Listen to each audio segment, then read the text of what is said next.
परमात्मा हमें याद दिलाते हैं कि इस कलयुग से पहले मानव शिक्षित नहीं था और बहुत अच्छा जीवन निर्वाह कर रहे थे। अब शिक्षित है लेकिन चैन किसी को नहीं, माया की हवस इतनी बढ़ गई, इसका कोई अंत नहीं रहा।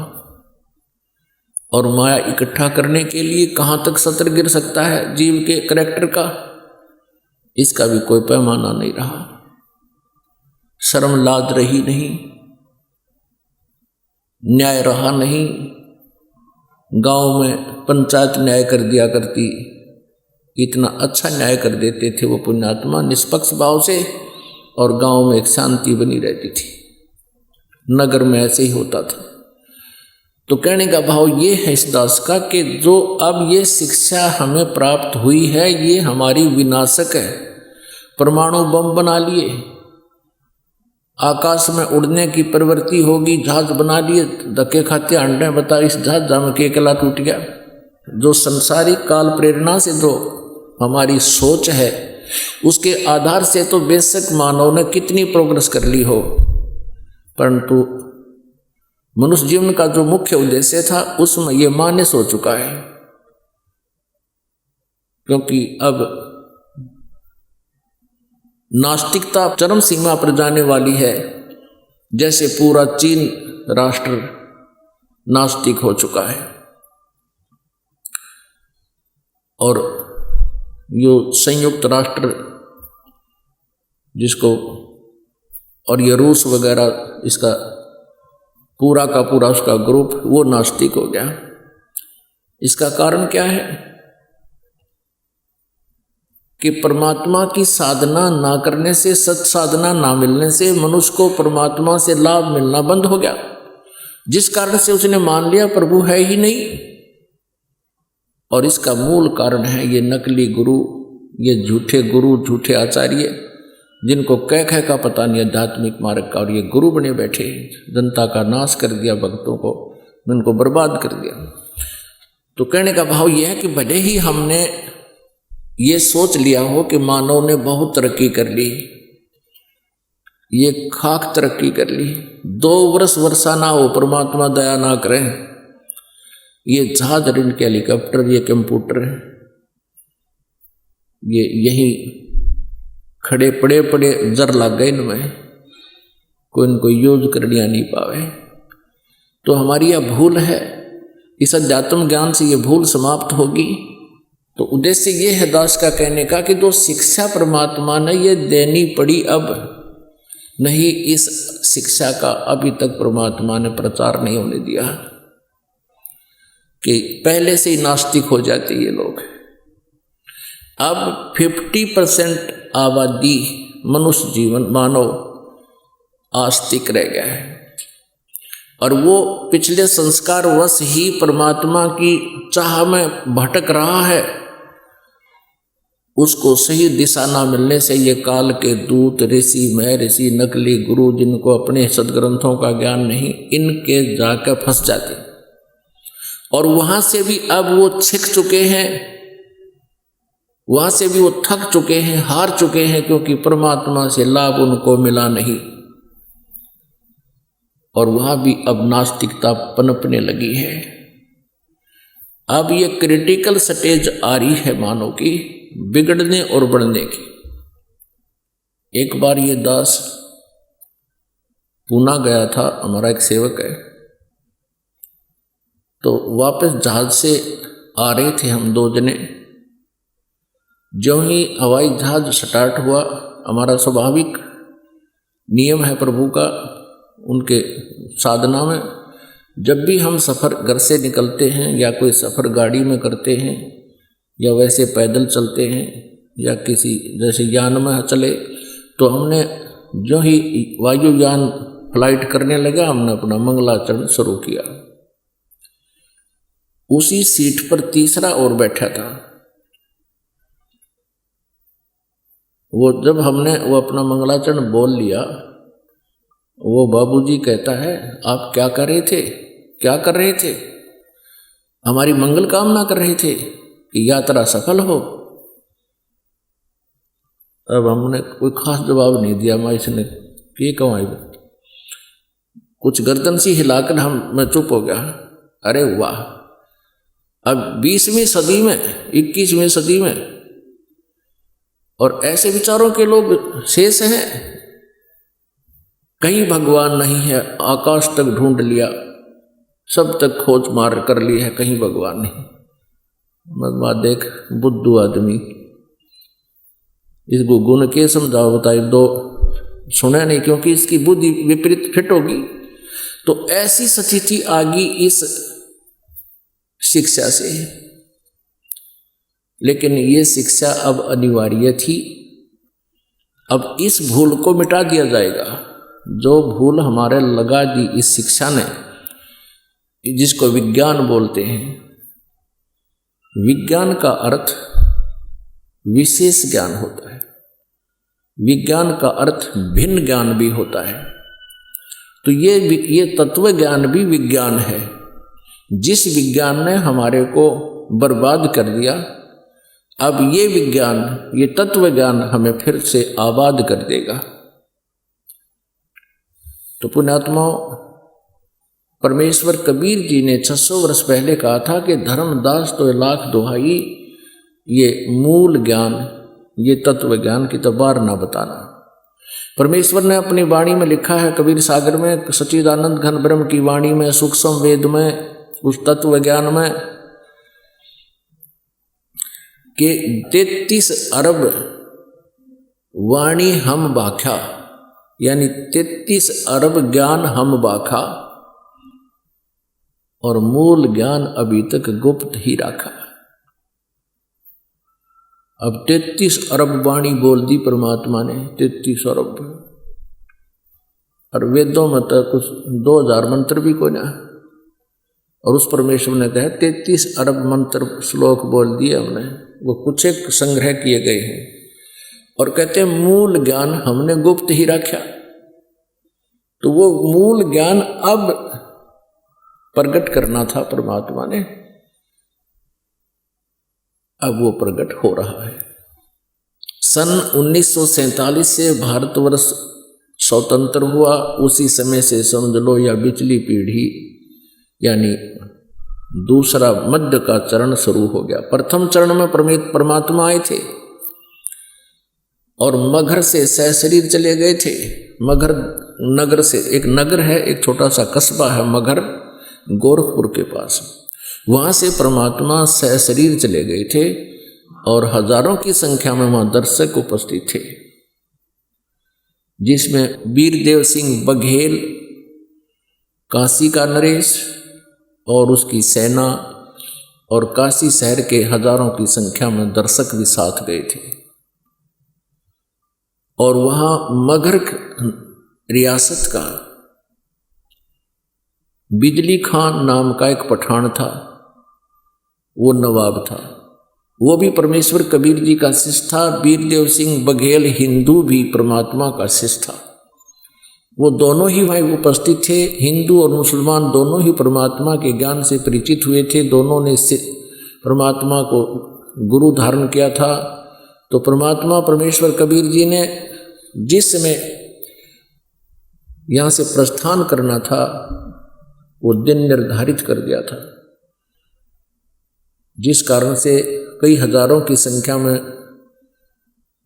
श्रद्धालु और दर्शक उपस्थित थे। परमात्मा सहशरीर ऊपर आकाश को चले गए थे। अब परमात्मा ने कहा था कि मूल ज्ञान तब तक छुपाई जब तक ये 12 पंथ ना मिट जाए।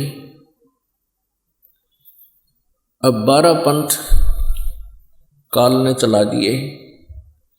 परमेश्वर कबीर जी जब प्रथम सतयुग में पृथ्वी पर आए, यहाँ काल के लोक में आने लगे, तो रास्ते में इस काल भगवान ने, ब्रह्म ने,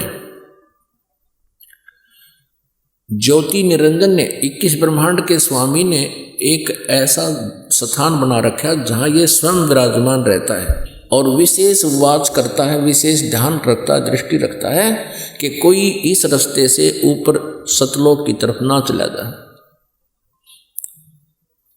और वहीं पर इसने एक तपस्शिला बना रखी है जहाँ पर ये जीवों को भून कर खाता है। मानव शरीरधारी प्राणियों को उस तपस्या के ऊपर भूनकर, यानी उनको अच्छी तरह तड़फाकर उनमें से ये वासना गंध निकालता है और उस गंध को ये खाता है।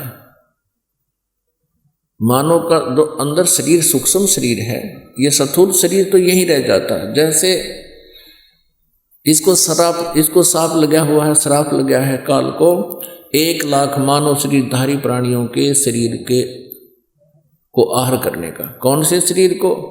स्थूल शरीर के अंदर सूक्ष्म शरीर है, सूक्ष्म शरीर के अंदर पूरे जीवन में हम जितने भी चटपटे खट्टे मीठे आहार करते हैं, व्यसन करते हैं, आप देखते हो मानव जीवन का आहार, पशु पक्षियों को देखो आप, एक सात्विक आहार करते हैं कुछ पक्षी, और कुछ एक ऐसे हैं मांसाहारी हैं जो मेंढक मच्छी आदि खाते हैं।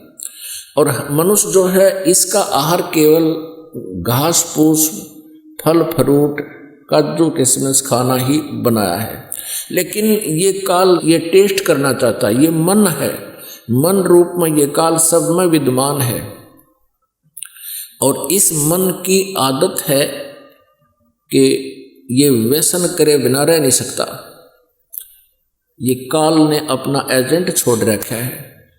अब देखो शराब बनाई, कैसा जुगाड़ जोड़ कर शराब तैयार करी, इस मन काल ने बनवाई।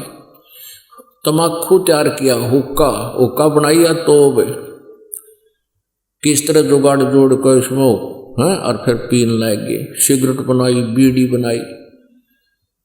बताइए इस तम्बाकू के सेवन से ना तो शरीर पुष्ट होता, हानि अवश्य करता है, लेकिन ये इसलिए करवाता है कि इस सूक्ष्म शरीर में, इस स्थूल शरीर के माध्यम से किए हुए व्यसन और ये आहार सूक्ष्म शरीर के अंदर इनकी सूक्ष्म वासना डिपॉजिट हो जाती है। और जैसे बादाम के ऊपर छिलका होता है, वो छिलका खाण का नहीं होता, अंदर गिरी खाण की होती है, खाने की। तो ऐसे ही ये स्थूल शरीर तो बादाम का छिलका समझो, इसके अंदर एक सूक्ष्म शरीर है। उस सूक्ष्म शरीर को तपतशिला है, एक बहुत बड़ी टुकड़ी है पत्थर की, जो स्वतः गर्म रहती है आध्यात्मिक यानी ईश्वरीय शक्ति से, सिद्धि शक्ति से वो ऑटोमेटिक गर्म रहती है। जैसे सूर्य है, इसको कोई चार्ज नहीं करता और असंख्य युग हो गए नो का नो सुलग रहा है। ऐसे एक तपतशिला है, उसके ऊपर 1 लाख मानव शरीरधारी प्राणियों को उस पर प्रतिदिन भूनता है ये काल भगवान। और वहां ये प्राणी चटक पटक करते हैं, बहुत बुरा हाहाकार मच जाती है और फिर बेहोश हो जाते हैं। और जब उनके अंदर से पूरा गंध गर्म होकर के नीचे चला जाता है उसके पात्र में, फिर इनको वहाँ से ऑटोमेटिक समय फिक्स कर रखा है। वो सभी प्राणी, वो मानव शरीरधारी प्राणी, क्योंकि इस शरीर से जब ये जीव निकलता है स्थूल शरीर से, तब तक इसका ऐसा ही शरीर रहता है, सेम टू सेम इसका शक्ल रहती है, आकृति रहती है। तो वो उसमें भी ये मानव शरीर सदस्य एज इट इज, चेहरा जैसा आपका इस स्वरूप शरीर का है, ऐसा ही सूक्ष्म शरीर का एज इट इज डिटो कहते ना, एज इट इज कॉपी हो जाती है, डिटो कॉपी। तो उसके बाद ये एकदम उड़ जाते हैं और फिर धर्मराज के दरबार में इनकी लाइन लग जाती है। फिर आगे जैसे जिनके कर्म हैं, संस्कार हैं, उस अनुसार जिसने नरक में जाना नरक में जाओ, स्वर्ग में जाना स्वर्ग में जाओ, राजा बनना राजा बन जाओ, देवता बनना है देवता बन जाओ, गधा बनना है गधा बन जाओ। वो अलग से संस्कार बना रखे। ये तपतशिला के ऊपर जब ये प्राणी वहां तड़फ रहे थे प्रथम सतयुग में, हाहाकार मची हुई थी। उस समय परमेश्वर पूर्ण ब्रह्म स्वयं अपने ही पुत्र जोग जीत का रूप धारण करके इस काल के 21 ब्रह्मांड के जुरिडिक्शन में प्रवेश किया और इसमें प्रवेश होने का एक ही रास्ता, एक ही गेट इसने छोड़ रखे है। जो ही परमात्मा वहां आकर खड़े हुए उस तपस्शिला के ऊपर, जहां पर 1 लाख मानव शरीरधारी प्राणियों को भूना जा रहा था, तड़पाया जा रहा था, परमेश्वर की वहां उपस्थिति से उन सभी प्राणियों को एकदम शांति होगी। तपस्शिला ज्यों की त्यों सुलग रही है, लेकिन उसकी आंच, उसकी हीट उन प्राणियों को प्रभावित नहीं कर रही है। जब वो प्रभावित नहीं हो रहे हैं, उनको कोई पीड़ा नहीं है, तो एकदम वो सब बैठ गए और सामने क्या देखते हैं? एक चांद सा चेहरा, वो परमेश्वर खड़े हैं। अब सभी प्राणियों को आभास हो गया कि ये भगवान आ गए हैं, तभी तो हम शांत होगी, हमारे कोई जलन रही नहीं अग्नि की। सभी ने करबद्ध होकर कहा, हे प्रभु, हम ये कौन से पाप का दंड भोग रहे हैं? तब परमेश्वर ने उनको बताया कि ये जो तुम दंड भोग रहे हो, ये तुम्हारा इस काल के लोक में किया हुआ कर्म का दंड नहीं, ये तुमने सतलोक में, उस सनातन परम धाम में, शाश्वत स्थान में एक ऐसा घोर अपराध किया था जिसका दंड तुम यहां भी भोग रहे हो, और इसके बाद फिर तुम जाओगे 84 लाख योनियों में गधे कुत्ते सूअर बनोगे। उसी पाप के कारण तुम यहां फंसकर ये कष्ट उठा रहे हो। तब परमेश्वर कबीर जी ने, अर्थात जोग जीत रूप में उपस्थित परमात्मा ने कहा कि तुम काल के जाल में फंसे हुए हो। उन सभी आत्माओं को परमात्मा कबीर जी ने सृष्टि रचना सुनाई और जो हमने अपराध किया था वो याद दिलाया, अपनी शक्ति से, अपने आशीर्वाद से उनको दिव्य दृष्टि प्रदान की और पिछले जो भी सचखंड में उन्हें गलती की थी वो as a film, as a trailer वो बैकग्राउंड दिखाई दी। सभी ने अपनी गलती को स्वीकारा और कान पकड़ा, हाथ जोड़े, हे प्रभु हमसे गलती बन गई, घोर अपराध किया हमने, और ये कष्ट जो हमें दिया जा रहा है ये भी कम है उस अपराध के प्रतिफल में। हे भगवान हमें बचा लो काल के जाल से, हमें यहां से ले चलो सतलोक में, या तो दुख ही दुख है। अपनात्माओं, जब तक ये प्राणी यहाँ इस माहौल में सेट हो रहा है तो इसको कोई प्रॉब्लम नहीं।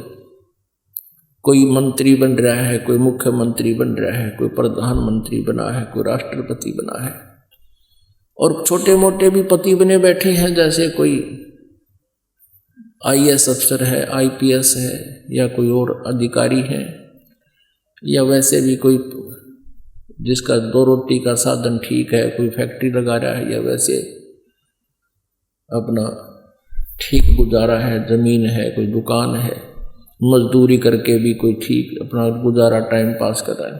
तो इस माहौल को वो बिल्कुल अच्छा मान रहा है। अब अच्छा तो मानेगा क्योंकि ये जीव संज्ञा में है और जीव की इतनी ही सोच है। अब पीव आता है, परमेश्वर आता है और हमें वो याद दिलाता है कि इस झूठे सुख को सुख कहे तू मान रहा मनमोद, ये सकल चबीना काल का, कुछ मुख में कुछ बोध। तो यहां तो परमात्मा कितना ज्ञान देते हैं, हमारा बहुत ही कम गले उतरता है। और जब हम कष्ट में होते हैं जब हमारे ऊपर आपत्ति होती है फिर हम स्वीकार करते हैं, जैसा भी उनको मार्गदर्शन दिया जाता है वो स्वीकार कर लेता है। अब जैसे कोई किसी देव की पूजा करता है,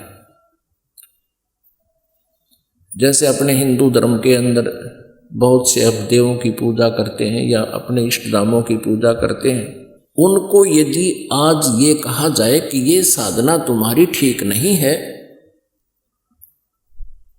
ये आपको हानि करेगी, मोक्षदायक नहीं है, शास्त्र अनुकूल नहीं है, तो वो मानता नहीं।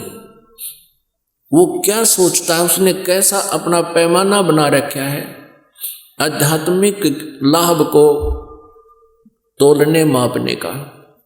अब जैसे पिछले संस्कार पुण्य के आधार से आज किसी प्राणी की अच्छी पोस्ट है, अच्छी संतान है और संतान की भी अच्छी नौकरी सेट हो गई है और उनका भी अच्छा गुजारा है, तो वो ये मान बैठा है कि जो पूजाएं हम कर रहे हैं, क्योंकि आपको बताया कि 50% अभी भी आस्तिक व्यक्ति हैं और वही 50% आस्तिक व्यक्ति कहीं ना कहीं परमात्मा के लिए कोई ना कोई अवश्य साधन करता है, क्योंकि आत्मा परमात्मा के बिना रह नहीं सकती है। जो नास्तिक हो गए हैं उनको कोई याद दिलाने वाला ही नहीं है और वो थक चुके हैं कि भगवान है नहीं, क्योंकि साधना शास्त्र विरुद्ध करके आध्यात्मिक लाभ से वंचित रहे, जिस कारण से वो नास्तिक हो गए। आस्तिक व्यक्तियों के लिए कहा जा रहा है कि वो ये सोच रहे हैं कि हम जो भी पूजाएं करते हैं, जैसे किसी ने हनुमान का व्रत रख लिया, मंगलवार का 100 रुपये का प्रसाद बांट दिया, 6 महीने में इष्ट धाम पर मत्था टेक आए, जन्माष्टमी का त्योहार मना लिया, होली और दिवाली में नाच कूद लिए और एक गायत्री मंत्र का जाप कर लिया या कोई और छोटे मोटे स्तोत्र 2-4 बार कर लिए। वो ये सोच रहा है कि ये सुख मुझे इनसे प्राप्त हो रहा है, और फिर उन पर आपत्ति जब आ जाती है और उनकी दुर्गति प्रारंभ होती है, वो जो साधना कर रहा था उससे तो कोई लाभ हुआ नहीं, फिर वो कहाँ जाते हैं, किसी संत या किसी स्थान पर जाते हैं जिसके विषय में ये सुना हुआ होता है कि वहाँ जाते सुखी होता है। अब वहाँ भी मत्था टेकने जाते हैं, कित जाटी के डंडी के धागा बांधने जाते हैं। अब वहाँ भी जब वो धक्के खा लेते हैं, कोई आराम नहीं होता और दुर्गति चरम सीमा पर होती है, उस समय कोई संत उनको मिलता है और वो फिर कहता है कि तुम ये साधना त्यागनी पड़ेगी और जैसे हम बताएंगे ऐसे करना होगा, तो वो तुरंत मान जाते हैं, जैसा आप कहोगे वैसा ही कर लेंगे। क्योंकि जिन पूजाओं को वो फाइनल मान रहे थे, सही मान रहे थे, जब तक पूर्व जन्म का शुभ संस्कार साथ रहा तो मौज माच रही थी, और जब वो बैटरी डिस्चार्ज हो ली, आगे चार्जर ठीक लगा नहीं, यानी शास्त्र अनुकूल साधना मिली नहीं और पूर्व जन्म जन्मांतर के कोई शुभ संस्कार इकट्ठे थे, वह बैटरी चार्ज थी। अब वो चार्जर ठीक ना लगने से वो पूर्व जन्म की बैटरी डिस्चार्ज होगी, वो पुण्य समाप्त हो गए। और जब तक वो बैटरी चार्ज थी, इन्वर्टर की चार्जर बेशक मत लाओ, तो भी वो अपना काम प्रॉपर कर रही होती है, ट्यूब भी जग रही होती है, पंखा भी चल रहा होता है, बस नो प्रॉब्लम। और किसी बुद्धिमान को पता है कि तुम चार्जर लगाओ, तुम्हारा चार्जर नहीं लगा है, वो मान जाते हैं तो उनकी बैटरी ठीक चार्ज होती रहती है, फिर आपत्ति नहीं आती समय आने पर। और जो नहीं मानते हैं वो कहते हैं नहीं ठीक है, हमारी बैटरी ठीक चल रही है, तो वो अनजान है। और जब वो पूर्व जन्म के संस्कार समाप्त हो जाएंगे, उसके तुरंत बाद एकदम जैसे इन्वर्टर की बैटरी जब डिस्चार्ज होगी तो सारी सुविधाएं बंद हो जाएंगी, ना ट्यूब चले, ना पंखा चले, ना और कोई कार्य हो। तो परमेश्वर कबीर जी ने जब वहां उन तपस्या पर जल रही उन आत्माओं से कहा कि तुम्हारे अंदर कुछ गुरु भी आए हैं, अखां जी वो खड़े होना जरा। वो खड़े हो गए, सैकड़ों की संख्या में वो नकली गुरु दुनिया में भ्रमित कर रहे थे। आप जी किस इष्ट की पूजा करते थे? परमेश्वर ने पूछा। एक कहता जी मैं हनुमान जी की पूजा करता था। हनुमान जी ने कब कहा अपनी पूजा कराने को? अरे वो तो भगत थे, वो तो स्वयं पूजा करते थे भगवान की। और कोई भगत अपनी पूजा करवाने को नहीं कहेगा, वो कहेगा तो भगवान की पूजा के लिए ही आपको हिदायत दे सकता है। और यदि कोई भक्त अपनी पूजा कराता है वो भक्त नहीं, वो दुष्ट है। हनुमान जी ने कभी नहीं कहा मेरी पूजा कर लो, तुम तो दंगताना कर रहे हो उसके साथ। वो क्या कहता है, जी हमने तो ऐसा सुना था। वो गुरु कहता है, वो आचार्य कहता है, नकली। हमने तो ऐसा सुना था कि हनुमान जी भगवान शिव के अवतार हैं। हनुमान जी की पूजा करने से भगवान शिव की पूजा हो जाती है। और हनुमान जी के हृदय में श्री राम और श्री लक्ष्मण और श्री सीता जी विद्यमान हैं।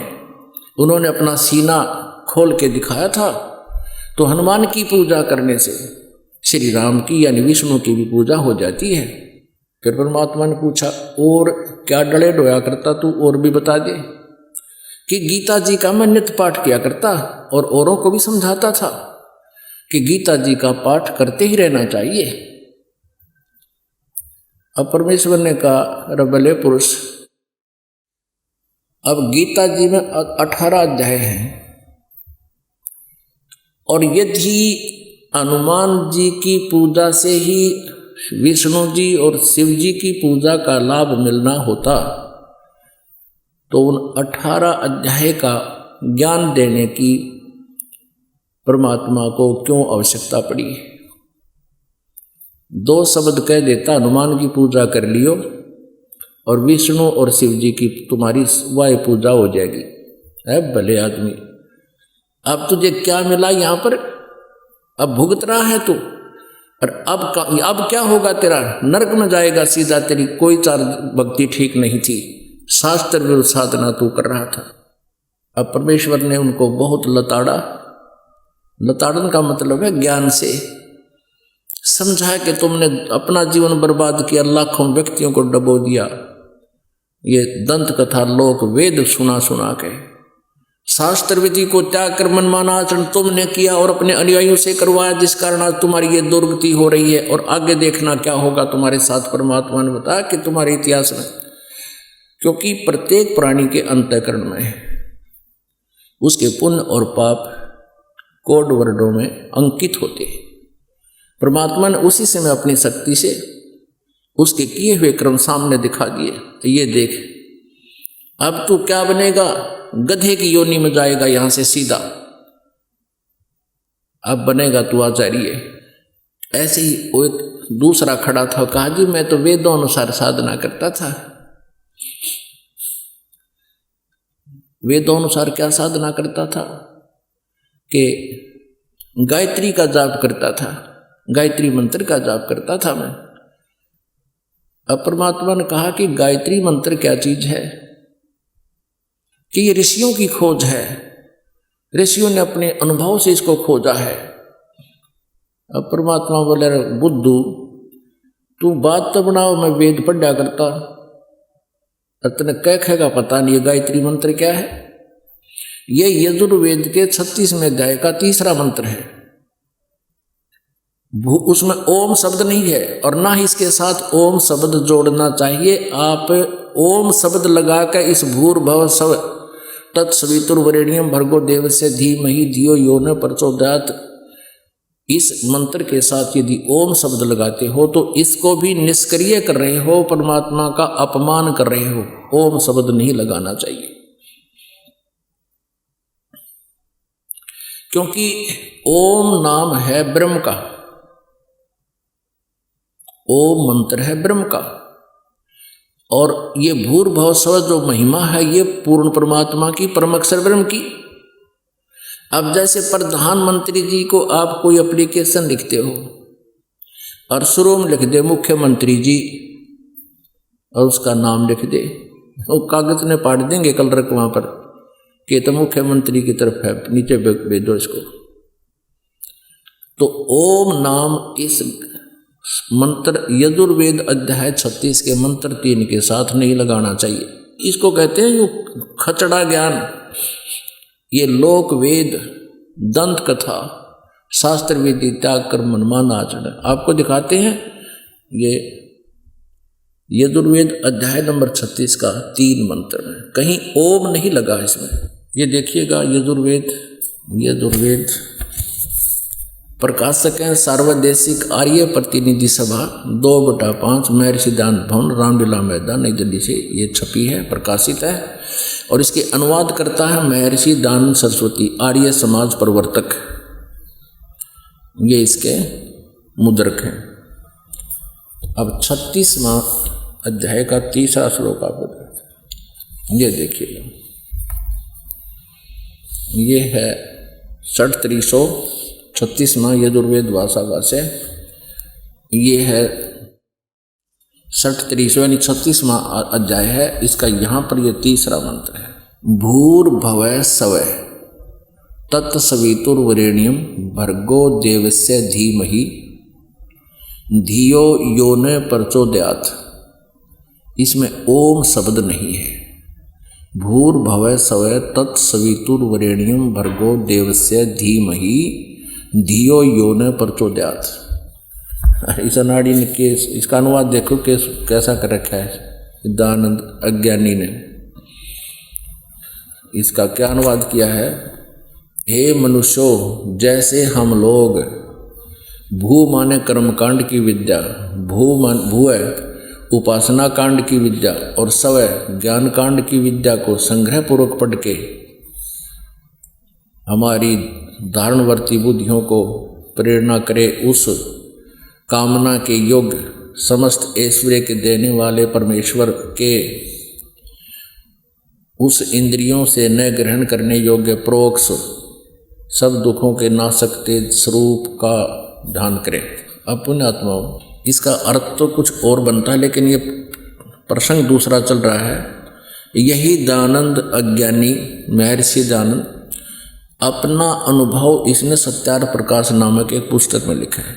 वहाँ इसने इस गायत्री मंत्र का अनुवाद करते समय कहा कि भू भवः स्वः, ये 3 मंत्र तो तैत्तिरीय अरंके से लिए हैं मैंने, और शेष के बारे में कोई जानकारी नहीं इसको। तो ऐसे ही सब के अंदर लोक वेद फीड था।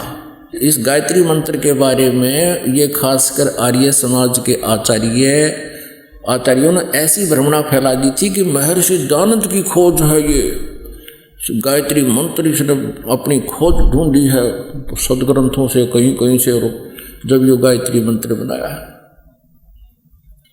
और उसने स्वयं पता नहीं, वो वेदों का विद्वान का हुआ था और उसको ये नहीं पता कि वेद में वो कौन से मंत्र में लिखा, ना वहाँ लिखता कि यजुर्वेद के 36वें का 3रा वो मंत्र है। इसमें ओम मंत्र नहीं है, ओम मंत्र नहीं लगाना इसके साथ। फिर परमात्मा ने कहा कि मान लीजिए आप गायत्री मंत्र जाप करते हो,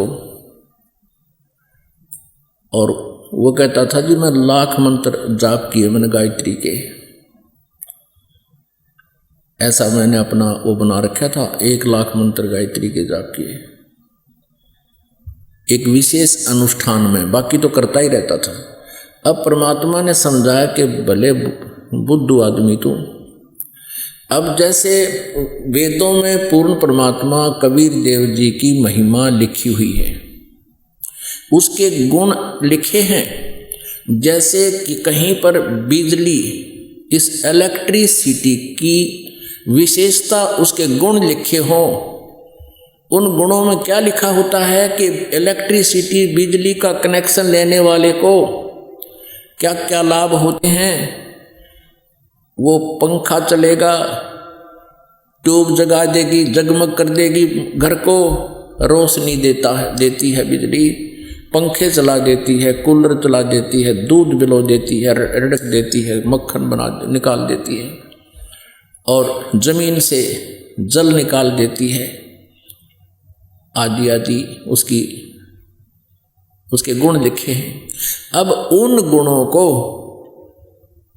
कोई व्यक्ति 1,00,000 बार पढ़ ले, जाप कर ले, बार बार उसकी आवृत्ति करता रहे, रेपिटेशन करता रहे, रिपीट करता रहे, क्या लाभ होगा? उससे ये लाभ होगा कि उसको उन बिजली के गुणों का ज्ञान हो जाएगा कि बिजली ऐसा ऐसा करती है। लेकिन वो बिजली ऐसा करती कैसे है? जो गुण बिजली के लिखे हैं वो प्राप्त कैसे होंगे? उसके पढ़ने मात्र से नहीं होंगे, उसमें लिखे हुए अनुसार करने से प्राप्त होंगे। वो कैसे होंगे? आप जी ने बिजली का कनेक्शन लेना होगा, मीटर लगवाना होगा, उसके लिए प्रोसीजर सारा अपनाना होगा, और फिर वह फॉर्म डिपॉजिट कराओ, उनका जो टैक्स वैक्स है वो भरो, और फिर कनेक्शन मिल जाएगा। फिर वो बिजली लाभ देगी। यदि उन बिजली के गुणों को गाता रहे, पढ़ता रहे, क्या वो बिजली लाभ दे देगी? कभी नहीं। यदि आप जी इस गायत्री मंत्र को 20 लाख बार बोलते रहो, क्या प्रभु तुम्हें लाभ दे देगा? उसमें जो लिखा है कि उस परमात्मा का ध्यान करो, उस परमात्मा की भक्ति करो। केवल एक मंत्र से परमात्मा की महिमा स्पष्ट नहीं होती। जैसे कि यजुर्वेद अध्याय नंबर 40 के श्लोक मंत्र नंबर 10 से लेकर 13 में स्पष्ट किया है इस वेद ज्ञान दाता ने। जो गीता ज्ञान दाता है वही वेद ज्ञान बोल रहा है, क्योंकि पूर्ण परमात्मा ने परम अक्षर ब्रह्म कबीर देव जी ने इस ब्रह्म के अंतःकरण में, इस ज्योति निरंजन काल के अंतःकरण में ये 5 वेद फीड कर दिए थे। इसने 5वां वेद सूक्ष्म वेद नष्ट कर दिया, क्योंकि उसमें पूर्ण परमात्मा के पाने की विशेष व्याख्या थी। इसने इस डर से उसको नष्ट कर दिया कि कहीं इनको अपने पिता का पता लग जावे, अपने मूल स्थान का ज्ञान हो जावे, और फिर यहाँ से भाग जाएंगे। पुण्यात्माओं, आपका जिस दिन ये विशेष विश्वास हो जाएगा कि सचमुच वहाँ और स्थान है जहाँ हम रहते थे, और वहाँ कभी जन्म मृत्यु नहीं होती, और कोई काम नहीं, और कभी कोई कष्ट नहीं, किसी चीज का अभाव नहीं, तो उस समय यहाँ ना रहे पृथ्वी पर कोई भी। एक भक्त कहने लगा जी, यदि सभी सतलोक की भक्ति कर लेंगे परमात्मा की, और सभी सतलोक चले गए सारे, तो पृथ्वी पर कौन रहेगा? या तो खाली हो जाएगी।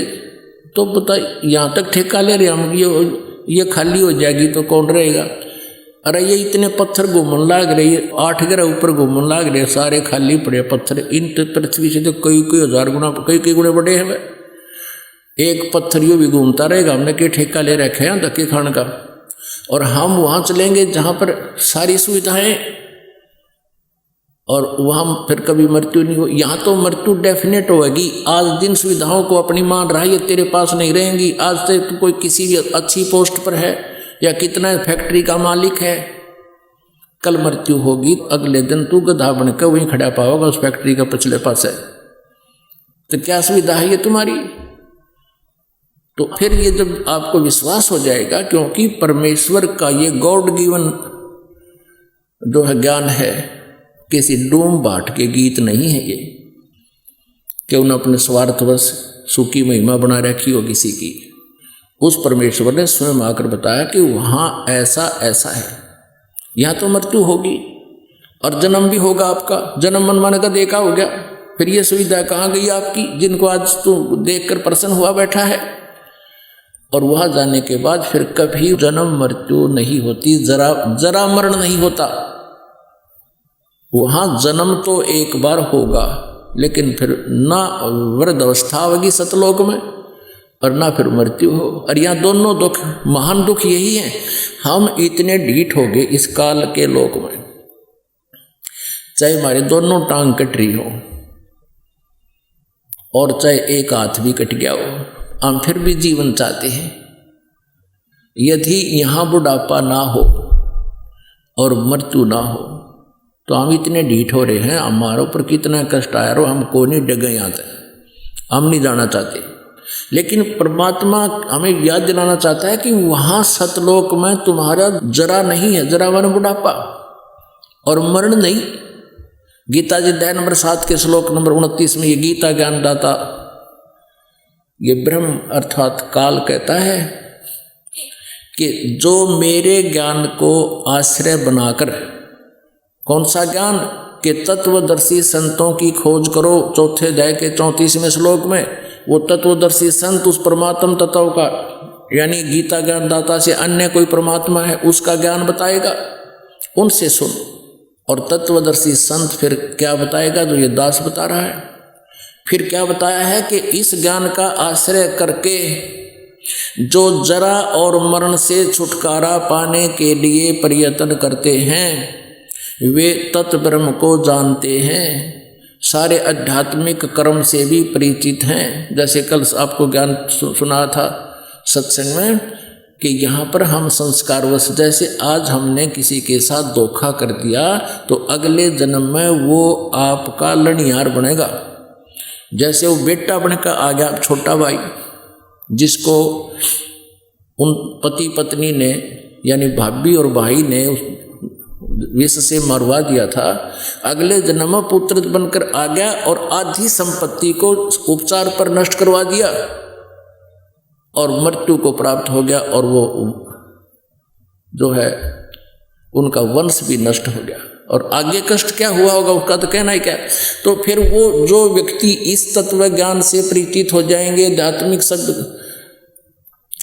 कर्मों से परिचित हो जाएंगे, वे साधक फिर ऐसा जुल्म नहीं करेंगे, वो ऐसा पाप नहीं कर सकते। उनको विष दिखाई देगा, जैसे किसी बोतल में विष रखा हो और आपको पता है विष है, आप उसका हाथ भी ना लाओ और बल्कि और ऊंचे स्थान पर ऐसा रख दोगे, यानी किसी कारणवश कहीं रखा भी है किसी के, तो वो उसको छूने नहीं देगा अपने बच्चों को भी। और अनजान बालक यदि उसको वो मिल जाता है, खोल के मुंह कर ला के देखता है और फिर मृत्यु को प्राप्त हो जाता है। ऐसे ही हम जो गलतियां कर रहे हैं, रिश्वत लेते हैं और भ्रष्टाचार करते हैं या किसी के साथ धोखा करते हैं, हम विष खा रहे हैं। इस तत्व ज्ञान से परिचित होने के उपरांत जो सभी कर्मों से परिचित हो जाते हैं, जो केवल जरा और मरण से छूटने के लिए प्रयत्न कर रहे हैं, वे उस तत्ब्रह्म से परिचित हो चुके हैं और सब अध्यात्म कर्म से और सभी अध्यात्म ज्ञान से और सभी कर्मों से वो परिचित हैं।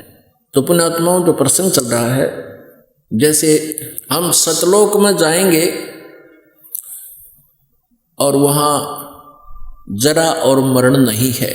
जरा मीन बुढ़ापा और मरण मीन मृत्यु।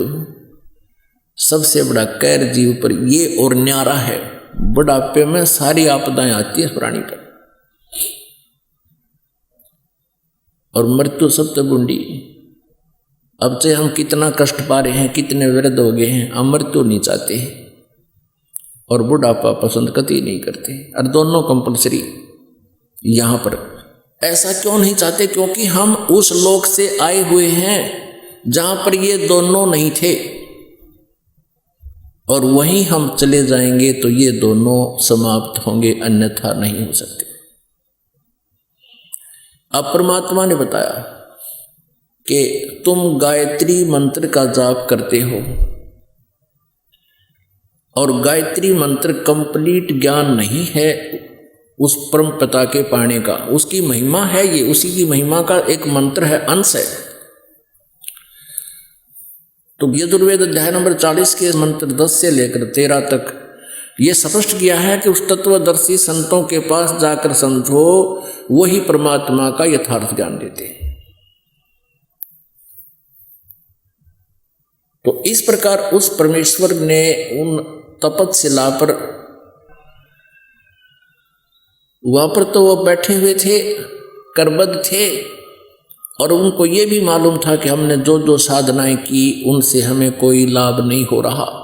तो परमेश्वर ने कहा, वो जो ये कहता था कि मैं वेदों अनुसार साधना करता हूँ, ओम नाम का जाप करता हूँ, मेडिटेशन करता हूँ, तो परमेश्वर ने कहा कि जो साधना आप कर रहे हो, ओम नाम का जाप और वेदों अनुसार और गायत्री मंत्र है, गायत्री मंत्र से आपको कोई लाभ नहीं, क्योंकि सदग्रंथों के जो पाठ के करने से,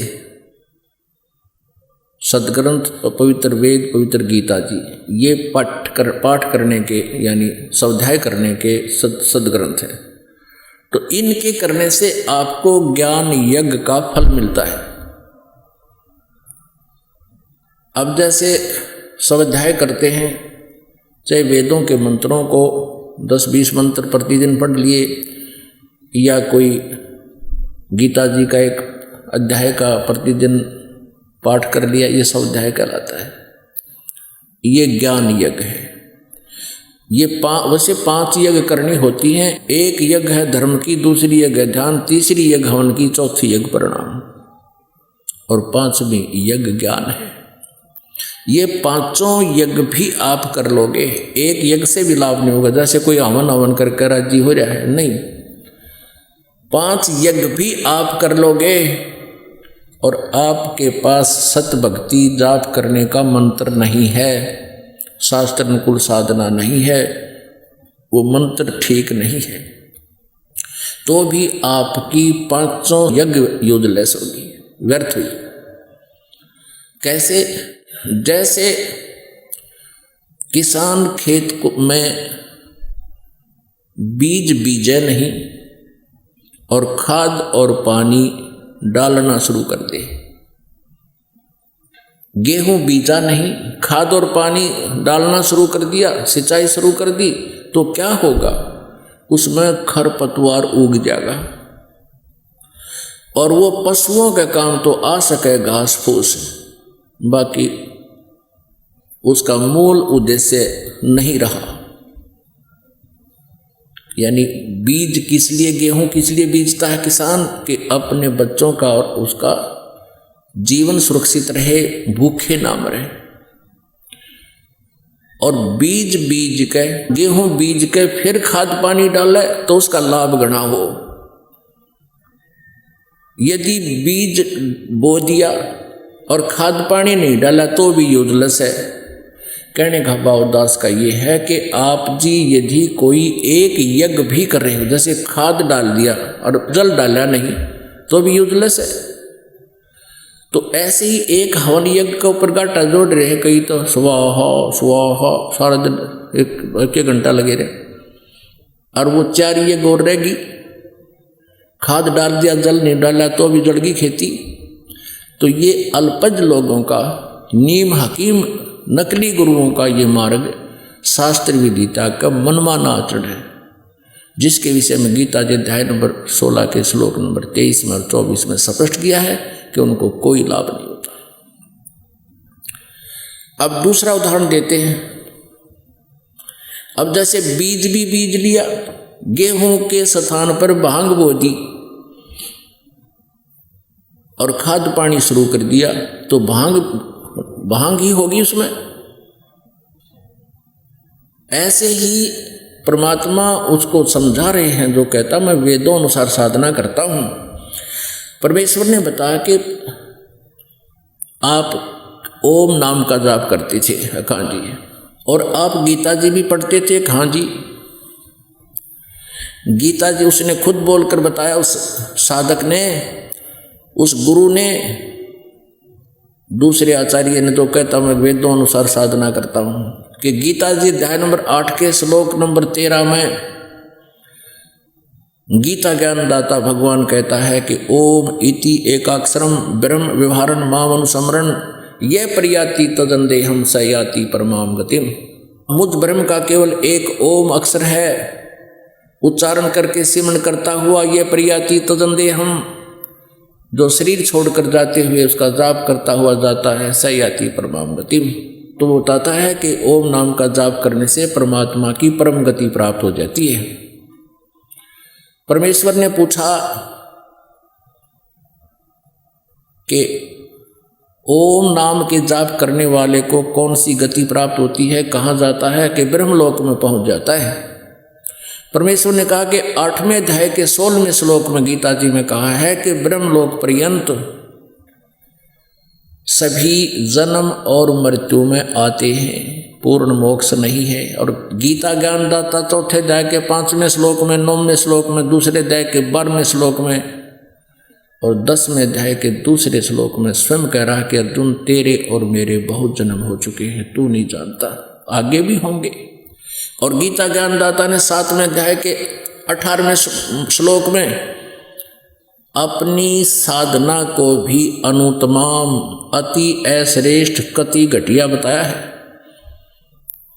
ये नकली गुरु के हैं, यहाँ अनुत्तम का अर्थ जिससे उत्तम और ना हो। अरे भले आदमियों, तुमने अर्थों के अनर्थ भी गुमा कर दिए, सारा ज्ञान गुमा दिया।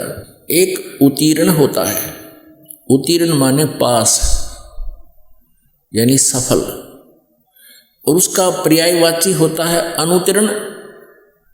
यदि कोई बालक फेल हो गया हो और उसके आगे लिखा हुआ है अनुत्तीर्ण, और वो आके कहे अपने घर वालों को कि मैं ईसा पास हो गया हूँ, जिस तब आगे कोई पास नहीं, यानी कति पास हो गया, सबसे बड़ा पास हो गया मैं, तो बेशक मूर्ख बना ले, लेकिन वो फेल हो चुका है। यही स्थिति इन अज्ञानियों की गीता अनुवादकर्ताओं की है। अनुत्तम का अर्थ इन्होंने अति उत्तम कर रखा 7वें अध्याय के 18वें श्लोक में। थरा गजब हुई। और क्या बताते हैं कि जिस गति से ऊपर कोई गति ना हो, कोई और उत्तम गति ना हो किसी की, वो सबसे उत्तम गति भगवान बताता है, मेरे वाली सबसे उत्तम गति में व्यस्त हैं। यदि इस गीता ज्ञान दाता वाली साधना ही अति उत्तम होती तो ये 18वें अध्याय के 62वें श्लोक में किसी अन्य परमेश्वर की शरण में जाने को नहीं कहता। और गीता जी अध्याय नंबर 15 के श्लोक नंबर 1 से लेकर 4 में ये नहीं कहता कि तत्वदर्शी संत बतावेगा इस उल्टे लटके हुए संसार रूपी वृक्ष के जड़ से लेकर पत्तों तक, और फिर उस तत्वदर्शी संत से प्राप्त उस तत्व ज्ञान रूपी शस्त्र से इस अज्ञान रूपी अंधकार को हटा कर, काट कर, अर्थात समझकर, तत्व ज्ञान से समझकर उसके पश्चात परमेश्वर के उस परम पद की खोज करनी चाहिए, जहाँ जाने के बाद फिर साधक लौट कर वापस नहीं आते, उनका पुनर्जन्म नहीं होता, उनकी पुनरावृत्ति नहीं होती। और जिस परमेश्वर ने सारे ब्रह्मांडों की रचना की है, यानी संसार रूपी वृक्ष की प्रवृत्ति जिससे विस्तार को प्राप्त हुई है, अर्थात जिसने संसार रूपी वृक्ष की कंस्ट्रक्शन की है, जिसका रचना की है, और उसी की भक्ति करनी चाहिए और किसी की नहीं। गीता ज्ञानदाता अपने को भी नहीं कहता, कहता उसकी करो। फिर उस ब्राह्मण ने जो कहता मैं वेदों अनुसार साधना करता हूँ, ऋषि ने कहा कि भगवान गीता जी अध्याय नंबर 8 के श्लोक नंबर 5 और 7 में गीता ज्ञानदाता कहता है कि मेरी भक्ति कर और मुझे ही प्राप्त हो, मेरे में मन वाला बन। ये तो स्पष्ट कहा कि मेरी भक्ति करो। तो परमात्मा ने कहा, उसने ये कहा है कि मेरी भक्ति करेगा तो जन्म मरण तेरे भी रहेंगे, मेरे भी हैं, और आगे भी सदा जन्म मृत्यु वाले कष्ट में रहेंगे। यहाँ शांति नहीं हो सकती और युद्ध भी करना होगा। 8वें अध्याय के 7वें श्लोक में कहा कि उठ और युद्ध कर, मेरा सिमरण भी कर। तो युद्ध करने वाले को शांति नहीं हो सकती। इसलिए 18वें अध्याय के 62वें श्लोक में कहा कि यदि तुझे परम शांति चाहिए तो उस परमेश्वर की शरण में जा। कौन से की में? 8वें अध्याय के एक मंत्र में अर्जुन ने पूछा गीता ज्ञानदाता से कि भगवान आपने 7वें अध्याय के 29वें श्लोक में कहा है कि मेरे इस ज्ञान का आश्रित होकर के जो जरा मरण से छूटने का प्रयत्न करते हैं वो उस तत्ब्रह्म को जान चुके हैं, सारे अध्यात्म ज्ञान से परिचित हैं और सब कर्मों से परिचित है। तो किम तत्ब्रह्म 8वें अध्याय के प्रथम मंत्र में पूछा अर्जुन ने भगवान से, गीता ज्ञानदाता से। तो उसने गीता ज्ञानदाता ने 8वें अध्याय के तीसरे मंत्र में कहा है वो परम अक्षर ब्रह्म है। 8वें अध्याय के तीसरे मंत्र में श्लोक में गीता जी ने कहा कि वो परम अक्षर ब्रह्म है, वो गीता ज्ञानदाता से अन्य है, जिसके विषय में 15वें अध्याय के 16 और 17 में 3 प्रभु बताए हैं, 3 पुरुष बताए हैं, सरपुरुष और अक्षर पुरुष। सरपुरुष गीता ज्ञानदाता ये ब्रह्म है और अक्षर पुरुष ये परब्रह्म है। उत्तम पुरुष है तो अन्य 17वें श्लोक में कहा है वो परम अक्षर ब्रह्म है। और परम अक्षर ब्रह्म की साधना गीता जी अध्याय नंबर 17 के श्लोक नंबर 23 में कहा कि ओम तत्सत इति निर्देश है ब्रह्मण त्रिविध समर्थ है। इस ओम तत्सत के साथ हरि नहीं लगाना चाहिए, ये शास्त्र विधि को त्याग के मनमाना आचरण है। इस मंत्र का विनाश हो जाता है, निष्क्रिय हो जाता है। ओम तत्सत इति निर्देश है ब्रह्मण त्रिविध समर्थ है। ब्रह्मण माने परम अक्षर ब्रह्म, सचिदानंद घन ब्रह्म के पाने का ओम तत्सत ये 3 मंत्र का जाप है। तत् और सती सांकेतिक है, ओम तत्सत ये कोई जाप नहीं है।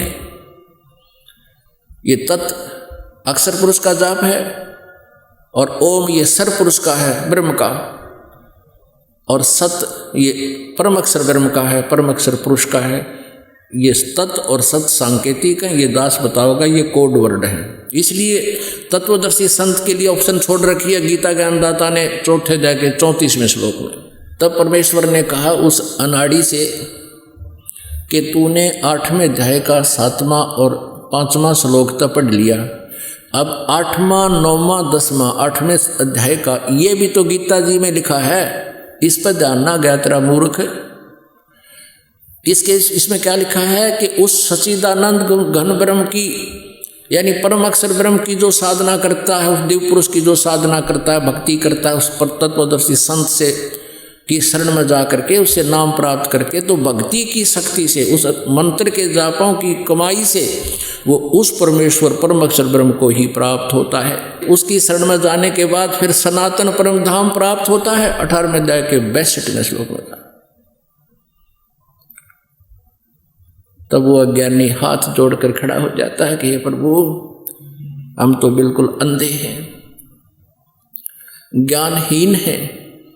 परमात्मा ने कहा कि तूने अपना जन्म बिगाड़ा, अपना मनुष्य जीवन बर्बाद किया और लाखों व्यक्तियों करोड़ों यानी हजारों श्रद्धालुओं को और गुमराह करने का पाप भी सिर पर उठा लाया। नमस्कार जी। ससाए। क्या नाम है आपका? रेखा सोनी। कहाँ से आए हैं आप? MP जिला शिवपुरी। संत रामपाल जी महाराज जी से नाम दीक्षा कब लिया आपने? हमने ली 15/11/2013 को। संत रामपाल जी महाराज जी से दीक्षा लेने से पहले आप क्या भक्ति साधना करते थे? हम सभी देवी देवताओं की भक्ति करते थे, ब्रह्मा विष्णु महेश देवी जी, और बहुत व्रत भी करती थी मैं, जैसे सोमवार है, शुक्रवार है, गुरुवार है और तीजा है, सभी व्रत 11 से, और बहुत व्रत करती थी मैं। फिर भी माने कोई सुख नहीं था, माने घर में कलह कलेश और बहुत सभी माने पैसों से भी सभी से बहुत परेशान रहती थी। आप इतनी सारी भक्ति साधना कर रहे थे, ये भक्ति साधना करने से आपको कुछ तो लाभ हुआ होगा? कुछ भी नहीं हुआ भगत जी, हानि सब कुछ माने हानि में ही जा रहा था, कोई लाभ नहीं मिला। और मेरी तबीयत में 11 व्रत करती थी, निराहार रहती थी और दूसरे दिन हॉस्पिटल में चली जाती थी। बोतलें 8 दिन में बोतलें लग रही, क्योंकि मुझे मेरे शरीर में आने में भक्ति बहुत करती थी भगवान पाने के लिए। अकेले मेरी शरीर में इतनी शक्ति नहीं थी कि मैं माने व्रतों को झेल सकूं, फिर भी करती थी और बोतलें लगती थी परेशानी पे। और फिर घर में पैसा नहीं रहता था तो लड़ाई होती थी। हमारे पति माने ये कहते थे कि तुमसे नहीं बनता तो क्यों करती हो, फिर भी मैं करती थी कि कहीं भगवान हुए तो माने सब दुखों को दूर कर दें अपने। मगर कहीं भगवान नहीं मिला, कहीं कुछ नहीं था। बच्चों को भी बहुत माने बीमारी लगी रहती थी, कहीं लड़की बीमार हो गई, कहीं लड़का बीमार हो गया, उसका पेट दर्द करता था लड़का का, उसका भी कहीं कोई निवारण नहीं हो रहा था। भगवान कभी माने सुने नहीं रहते कहीं पर भी। तो भगवान इतनी भक्ति करते हैं फिर भी कोई लाभ नहीं मिल रहा था। बहुत परेशान थी। हमारे पति भी दारू पीते थे, वो भी माने घर में आते थे तो लड़ाई झगड़ा, ऐसा लगता था कि अब शाम हो गई, अब वो आएंगे तो लड़ेंगे, माने हम लोगन को, बच्चे को भी, हम लोगन को भी बहुत परेशानी सामना करना पड़ रहा था। आप भक्ति करते करते परेशानी का सामना कर रहे थे, फिर आप संत रामपाल जी महाराज के शरण में कैसे आए? एक भगत जी थे, वो सीताराम भगत जी भी थे, उन्होंने हमको बहुत समझाया, क्योंकि भी वो नाम लेकर आ गए थे पहले, तो उन्होंने हमको समझाया कि वहाँ पे सतगुरु रामपाल जी भगवान आए, महाराज आए हैं। तो मैंने उनका बहाने वो समझाते थे, अकेले हम भगत जी से नहीं, हमारे पति से नहीं कह पाते थे, क्योंकि वो नहीं मान सकते थे इन बातों को, वो बिल्कुल मानते नहीं थे। तो हमने माने मन ही मन प्रण कर लिया कि देखो भगवान पाना है तो कुछ तो करना पड़ेगा। तो हमने उनके वो ज्ञान सुना, वो ज्ञान कहते थे, मैं बहुत रोती थी, क्योंकि वो ज्ञान एक ऐसा था निर्मल, जो आत्मा को छू जाता था। उनको माने तो मैंने कम से कम 4 महीने तक नहीं गई और वो बताते रहती, मैं सुनती रहती थी। तो हमने सतलोक आश्रम जाके और फिर नाम दीक्षा ले ली। बहन जी, आप बहुत ज़्यादा बीमारी और परेशानियों से जूझ रहे थे, फिर आप संत रामपाल जी महाराज जी के शरण में आए। और संत रामपाल जी महाराज जी के शिष्यों से हम जब भी मिलते हैं, उनके अनुभव सुनते हैं, तो उन्हें कोई ना कोई लाभ अवश्य होता है। तो संत रामपाल जी महाराज जी से दीक्षा लेने के बाद आपको क्या लाभ हुए? सर जी, एक मेरी लड़की हैगी, उसको माने उसके ससुराल वाले बहुत ज़्यादा खाते पीते हैं, तो उसको मार पीट के उन्होंने भगा दिया था पहले। तो जब उसको फिर हमने अपने यहाँ रख लिया, हमने कहा बेटा यहीं रहो, तो वहाँ वो रहने लगी। उसके पेट में बच्चा था, तो वो लेने नहीं आए। फिर सतगुरु रामपाल जी महाराज जी के पास ले गए, उनको दीक्षा दिला दी। तो फिर वो घर आ गए, हम लोग अच्छी तरह से रहने लगे सब लोग। फिर उसके बाद डिलीवरी का टाइम आया, तो उस डॉक्टर को दिखाया, डॉक्टर साहब जी कहने लगे कि तुम इसको शिवपुरी ले जाओ। शिवपुरी मिलाने ले गए हम, तो शिवपुरी में कहने लगे ग्वालियर ले जाओ। तो हमारे पास इतना पैसा भी नहीं था, हमने कहा कि नहीं, हम कहीं नहीं ले जाएंगे, हम तो घर चलो। हमने अपने पति से कहा कि घर चलो, हम नहीं ले जाएंगे, अपने पास इतना पैसा नहीं है, क्योंकि उसके डॉक्टर ने कहा था कि उसका ऑपरेशन होगा। फिर हम उसको घर ले आए तो नज़दीक डिलीवरी का टाइम नज़दीक आ रहा था। तो हमने फिर परमात्मा सतगुरु रामपाल जी महाराज जी से हमने अरदास लगाई कि हे परमात्मा, हमारे पास इतना पैसा भी नहीं है, हम कैसे इसका इलाज कराएंगे, और ऑपरेशन का बोल रहे हैं, कैसे ऑपरेशन कराएंगे। तो उन्होंने कहा बेटा चिंता नहीं करो, भक्ति करो तुम। तो हमने फिर बिल्कुल टेंशन फ्री हो गए। हमने कि चलो अब हमें कुछ चिंता नहीं है, परमात्मा अपने आप सतगुरु रामपाल जी महाराज वो ही करेंगे जो कुछ करना होगा, अच्छा बुरा। तो हम अपने रहने, फिर डिलीवरी का टाइम आया, तो डॉक्टर कहने लगे गांव है, गांव में इतनी बड़ी ऑपरेशन माने कुछ भी वो नहीं है माने साधन। तो वो कहने लगे कि तुम इसको शिवपुरी ले जाओ। हमने कि नहीं, हम तो डिलीवरी यहीं कराएंगे, अगर हमारी किस्मत में जो होगा हमारे परमात्मा ही करेंगे बस, और कोई नहीं कर सकता। तो हमने उसकी डिलीवरी माने उसकी डिलीवरी हुई, रात को 10 बजे हो गई डिलीवरी हो गई। और उसका बच्चा माने उसकी सांस चल रही थी, क्योंकि उसको बीपी इतना था, 200 बीपी था। सभी डॉक्टरों ने मना कर दिया था, यहाँ डिलीवरी नहीं कराना। तो उसके बच्चा हो गया, तो उसका बिल्कुल सांस चल रही थी उसकी, और उसमें कुछ नहीं था। सुबह डॉक्टर आए, बोले कि कैसा होएगा आपका बच्चा। हमने कही डॉक्टर साहब बच्चा तो बिल्कुल माने मरा हुआ है, इसको सांस अकेली चल रही है। तो बोले ठीक हो जाएगा। सो वो चले गए, वो तो ऐसे कह के। अब हम डाले रहे 2 दिन तक 3 दिन तक। हमने कहा इसको यहाँ पर कुछ देख रेख हो जाएगी, घर ले जाएंगे तो ये बिल्कुल ही फिर कुछ भी नहीं है। तो हम इसको घर ले गए तो उसमें सांस अकेली थी और कुछ नहीं था, ना दूध पी रहा था 3 दिन से ना कुछ। फिर हमने घर ले जाके उसको डाल दिया, और गुरुजी की फ़ोटो लगी थी, हमारे पास मंदिर है परमात्मा सतगुरु रामपाल जी का। तो हमने वहाँ पर उसको डाल दिया। हमने कहा परमात्मा आप इसको अगर देना है तो अच्छा कर दो, और नहीं इसको माने मार दो। जो माने जी इस लाश को 3 दिन से रखे हैं हम, क्या करेंगे इसका।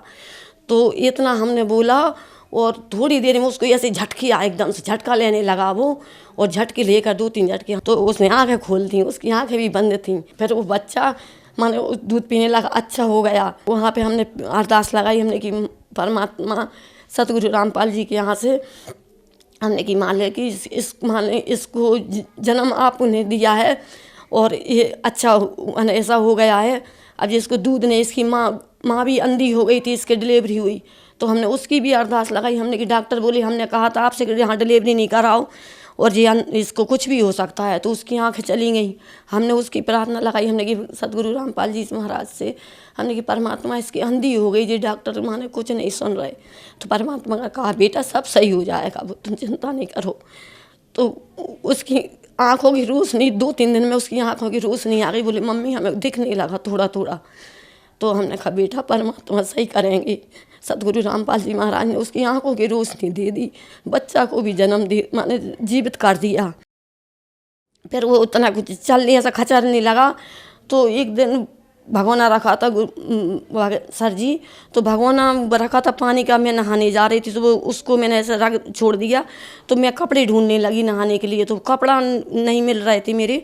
तो मैं बैठ गई, मैंने कि कपड़ा जाने कहाँ रखे। तो वो बच्चा चला गया भगोना के पास और जाके उसमें, और उसने ऐसे मैंने उसको पकड़ के खड़ा हो गया वो, और उसके उसमें गिर गया वो भगोना में। तो उसको पैर ऊपर हो गया और पूरा उसमें डूब गया, पानी का भरा हुआ था। तो मैंने देखा कोई ने मुझे माने मैं बैठी थी भीतर, मुझे ऐसा लगा कि कोई मुझसे, मेरे सतगुरु रामपाल जी कह रहे हो कि बेटा चली जा बाहर। तो मैं बाहर आके देखा, मैंने उसमें मेरे बच्चे को उठाया, मैं जोर से चिल्ला के बोली, मैंने कि हे मालिक जी क्या हो गया। तो बच्चा अपने आप हाथ पैर हिलाने लगा, मैंने गुरु जी की आगे डाल दिया। तो बच्चा अपने आप आँखें खोलने लगा और अपने आप उसको जल दे दिया हमने और अच्छा हो गया। फिर हमने उसको रख के नहाने गए बहुत माने। फिर एक दिन ऐसा हुआ कि जी लड़की उसको नहला रही थी, नहला के और रो रहा था। तो मैंने कहा बेटा इसको दूध पिला दे तू। तो उसमें कटोरी में लेके बोल, मैंने उसको गैस पर तपा के रख दिया और उसने ऐसा कटोरी ऐसा लिए थी बच्चे को, और उसने ऐसी भगवानी कुड़ेरी, बच्चा ने ऐसा हाथ मार दिया तो पूरी भगवानी उबलती हुई भगवानी उसके ऊपर से, बच्चे के ऊपर से पूरी ऐसे हो गई। बच्चा ने खूब जोर से चीख मारी और रोने लगा। फिर मैं एकदम से घबरा गई सर जी और गई उसके पास। मैंने देखा तो वो लड़की ली थी, बोली मम्मी इसके ऊपर दूध गिर गया। मैंने कहा बेटा तूने देखा नहीं परमात्मा जी क्या हो गया। फिर वो लाल हो गया इंगुर जैसा पूरा उसका शरीर, इतना सा बच्चा 7 महीने का बच्चा था, उसको पूरा ऐसा हो गया। तो फिर मैंने उसको देखा, फिर कि हे परमात्मा जी क्या हुआ जी, तो जो आपने ही दिया है और ऐसा क्या हो गया, इसको क्या गलती हो गई मालिक हमसे।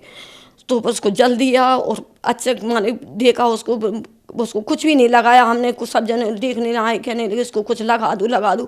हमने कि मालिक सही करेंगे हमारे सदगुरु रामपाल जी।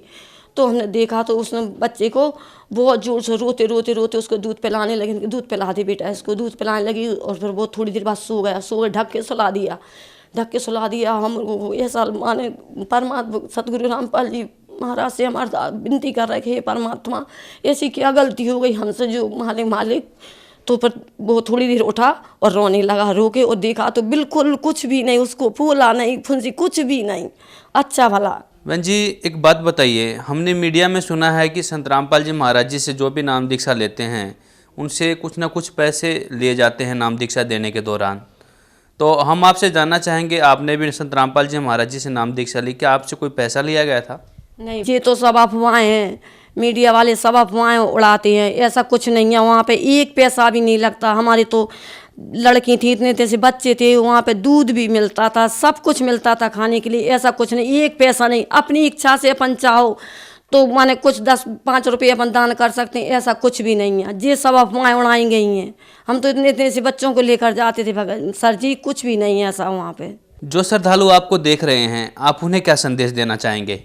सर जी मैं उनसे करबत दो के प्रार्थना करना चाहती हूँ कि देखो जी मानुष जन्म कभी बार बार नहीं मिलता, मानुष जन्म दुर्लभ है, मिले ना बारंबार। तरवर से पत्ता टूट गया बहुर न लगता डार। ये शरीर एक बार मिला है, बार बार नहीं मिलेगा।